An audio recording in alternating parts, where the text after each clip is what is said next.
A Aia, conto de Eça de Queiroz.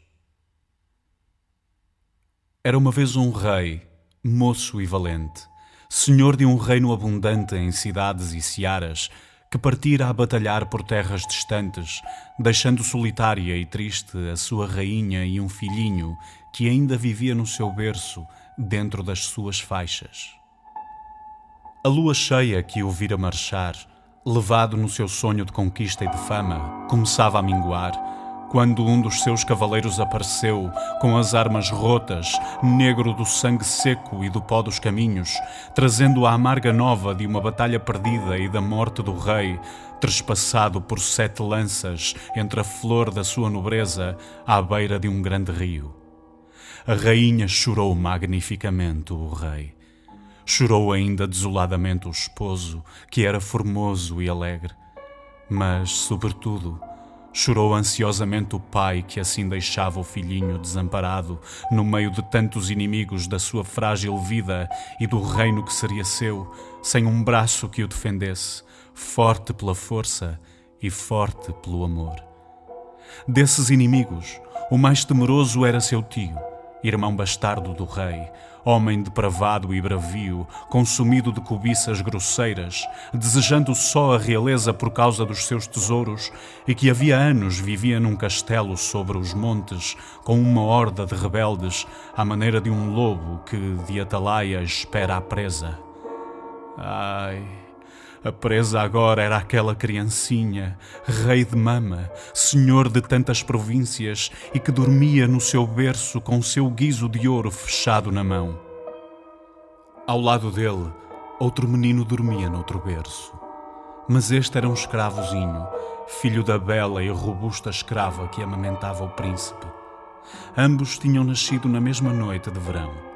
O mesmo seio os criava. Quando a rainha, antes de adormecer, vinha beijar o príncipezinho, que tinha o cabelo louro e fino, beijava também por amor dele o escravozinho, que tinha o cabelo negro e crespo. Os olhos de ambos reluziam como pedras preciosas. Somente o berço de um era magnífico e de marfim entre brocados, e o berço do outro pobre e de verga.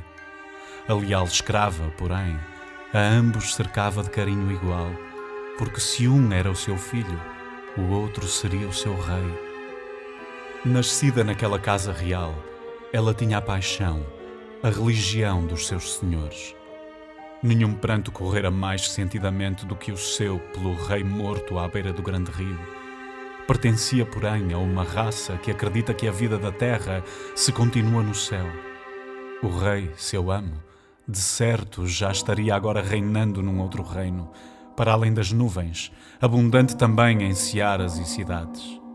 O seu cavalo de batalha, as suas armas, os seus pajens tinham subido com ele às alturas. Os seus vassalos que fossem morrendo, prontamente iriam nesse reino celeste retomar em torno dele a sua vassalagem. E ela um dia, por seu turno, remontaria num raio de luz a habitar o palácio do seu senhor, e a fiar de novo o linho das suas túnicas e a acender de novo a caçoleta dos seus perfumes. Seria no céu como fora na terra e feliz na sua servidão. Todavia também ela tremia pelo seu príncipezinho.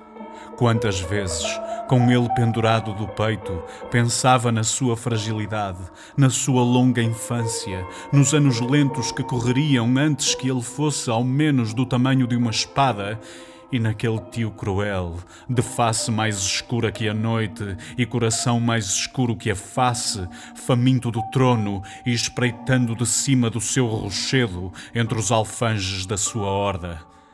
Pobre príncipezinho de sua alma, com uma ternura maior o apertava então nos braços.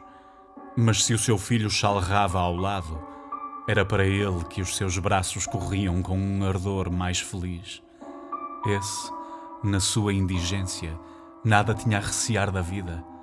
Desgraças, assaltos da sorte má nunca o poderiam deixar mais despido das glórias e bens do mundo do que já estava ali no seu berço, sob o pedaço de linho branco que resguardava a sua nudez. A existência, na verdade, era para ele mais preciosa e digna de ser conservada que a do seu príncipe, porque nenhum dos duros cuidados com que ela enegrece a alma dos senhores roçaria sequer a sua alma livre e simples de escravo. E, como se o amasse mais por aquela humildade ditosa, cobria o seu corpinho gordo de beijos pesados e devoradores, dos beijos que ela fazia ligeiros sobre as mãos do seu príncipe. No entanto, um grande temor enchia o palácio, onde agora reinava uma mulher entre mulheres. O bastardo, o homem de rapina que errava no cimo das serras, descera à planície com a sua horda, e já através de casais e aldeias felizes ia deixando um sulco de matança e ruínas. As portas da cidade tinham sido seguras com cadeias mais fortes. Nas atalaias ardiam lumes mais altos, mas à defesa faltava disciplina viril. Uma roca não governa como uma espada. Toda a nobreza fiel perecera na grande batalha, e a rainha desventurosa apenas sabia correr a cada instante ao berço do seu filhinho e chorar sobre ele a sua fraqueza de viúva. Só a ama leal parecia segura, como se os braços em que estreitava o seu príncipe fossem muralhas de uma cidade que nenhuma audácia pode transpor. Ora, uma noite de silêncio e de escuridão, indo ela a adormecer, já despida, no seu catre, entre os seus 2 meninos, adivinhou, mais que sentiu, um curto rumor de ferro e de briga, longe, à entrada dos vergéis reais. Embrulhada à pressa num pano, atirando os cabelos para trás, escutou ansiosamente. Na terra areada, entre os jasmineiros, corriam passos pesados e rudes. Depois houve um gemido, um corpo tombando molemente sobre lajes, como um fardo. Descerrou violentamente a cortina e, além, ao fundo da galeria, avistou homens, um clarão de lanternas, brilhos de armas. Num relance tudo compreendeu. O palácio surpreendido, o bastardo cruel vindo roubar, matar o seu príncipe. Então, rapidamente, sem uma vacilação, uma dúvida, arrebatou o príncipe do seu berço de marfim, atirou-o para o pobre berço de verga e, tirando o seu filho do berço servil, entre beijos desesperados, deitou-o no berço real que cobriu com um brocado. Bruscamente um homem enorme, de face flamejante, com um manto negro sobre a cota de malha, surgiu à porta da câmara, entre outros que erguiam lanternas. Olhou, correu ao berço de marfim onde os brocados luziam, arrancou a criança como se arranca uma bolsa de ouro e, abafando os seus gritos no manto, abalou furiosamente. O príncipe dormia no seu novo berço. A ama ficara imóvel no silêncio e na treva. Mas brados de alarme de repente atroaram o palácio. Pelas vidraças perpassou o longo flamejar das tochas. Os pátios ressoavam com o bater das armas. E, desgrenhada, quase nua, a rainha invadiu a câmara entre as aias, gritando pelo seu filho. Ao avistar o berço de marfim, com as roupas desmanchadas, vazio, caiu sobre as lajes num choro, despedaçada. Então, calada, muito lenta, muito pálida, a ama descobriu o pobre berço de verga. O príncipe lá estava, quieto, adormecido, num sonho que o fazia sorrir, lhe iluminava toda a face entre os seus cabelos de ouro.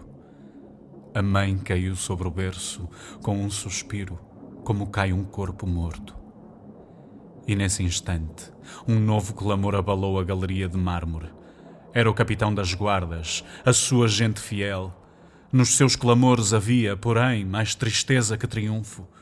O bastardo morrera, colhido ao fugir entre o palácio e a cidadela, esmagado pela forte legião de archeiros, sucumbira, ele e 20 da sua horda. O seu corpo lá ficara, com flechas no flanco, numa poça de sangue. Mas ai, dor sem nome, o corpozinho tenro do príncipe lá ficara também, envolto num manto, já frio, roxo ainda das mãos ferozes que o tinham esganado. Assim tumultuosamente lançavam a nova cruel os homens de armas. Quando a rainha, deslumbrada, com lágrimas entre risos, ergueu nos braços para lhe mostrar o príncipe que despertara. Foi um espanto, uma aclamação. Quem o salvara? Quem? Lá estava, junto do berço de marfim vazio, muda e hirta, aquela que o salvara. Serva sublimemente leal, fora ela que, para conservar a vida ao seu príncipe, mandara à morte o seu filho. Então, só então, a mãe ditosa, emergindo da sua alegria estática, abraçou apaixonadamente a mãe dolorosa e a beijou e lhe chamou irmã do seu coração. E de entre aquela multidão que se apertava na galeria veio uma nova, ardente aclamação, com súplicas de que fosse recompensada magnificamente a serva admirável que salvara o rei e o reino. Mas como? Que bolsas de ouro podem pagar um filho? Então um velho de casta nobre lembrou que ela fosse levada ao tesouro real e escolhesse de entre essas riquezas, que eram as maiores da Índia, todas as que o seu desejo apetecesse. A rainha tomou a mão da serva e, sem que a sua face de mármore perdesse a rigidez, com um andar de morta, como num sonho, ela foi assim conduzida para a Câmara dos Tesouros. Senhores, aias, homens de armas, seguiam num respeito tão comovido que apenas se ouvia o roçar das sandálias nas lajes. As espessas portas do tesouro rolaram lentamente. E quando um servo destrancou as janelas, a luz da madrugada, já clara e rósea, entrando pelos gradeamentos de ferro, acendeu um maravilhoso e faiscante incêndio de ouro e pedrarias. Do chão de rocha até às sombrias abóbadas, por toda a câmara, reluziam, cintilavam, refulgiam os escudos de ouro, as armas marchetadas, os montões de diamantes, as pilhas de moedas, os longos fios de pérolas, todas as riquezas daquele reino, acumuladas por 100 reis durante 20 séculos. Um longo lento e maravilhado, passou por sobre a turba que emudecera. Depois houve um silêncio, ansioso, e no meio da câmara, envolta na refulgência preciosa, a ama não se movia. Apenas os seus olhos, brilhantes e secos, se tinham erguido para aquele céu que, além das grades, se tingia de rosa e de ouro. Era lá, nesse céu fresco de madrugada, que estava agora o seu menino. Estava lá, e já o sol se erguia, e era tarde, e o seu menino chorava de certo e procurava o seu peito. Então a ama sorriu e estendeu a mão. Todos seguiam, sem respirar, aquele lento mover da sua mão aberta. Que joia maravilhosa, que fio de diamantes, que punhado de rubis ia ela escolher. A ama estendia a mão, e sobre um escabelo ao lado, entre um molho de armas, agarrou um punhal. Era um punhal de um velho rei, todo cravejado de esmeraldas e que valia uma província.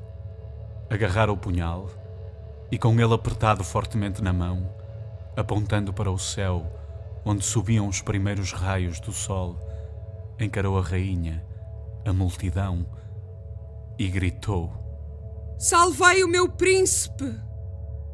E agora vou dar de mamar ao meu filho! E cravou o punhal no coração.